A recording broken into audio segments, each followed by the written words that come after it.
By the 1970s, Western science and technology had progressed far beyond the comprehension that the people of the desert could ever imagine.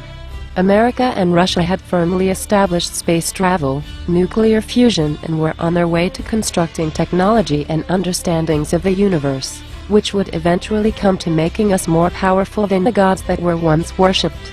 The idea of any kind of Islamic superiority was crushed under the weight of the moon, a moon that the West had firmly taken with its flag. In 1975, King Faisal of Saudi Arabia offered his physician, Dr. Maurice, $6 million to construct a book which would attempt to connect the Quran with scientific knowledge, in a pathetic effort for Islam to reclaim its earlier failings as the supposed work of God. Maurice, even though not a biologist, a physicist, a cosmologist, or an actual scientist of any sort, constructed the book with hundreds of individual statements, claiming that a verse which essentially states nothing but archaic ramblings was somehow evidence of abstract and important scientific understandings.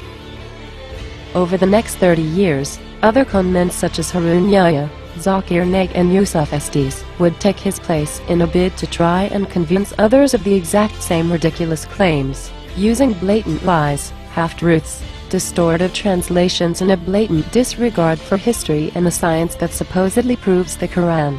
What you're talking about, the Big Bang, is already mentioned in the Quran 1400 years ago. Who could have mentioned that?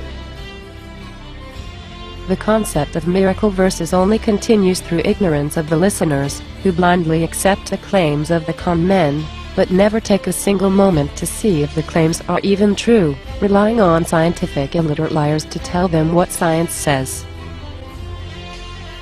Sister, I have not come across any book which says fact of evolution. All the books say theory of evolution. There is no book I have come across saying fact of evolution.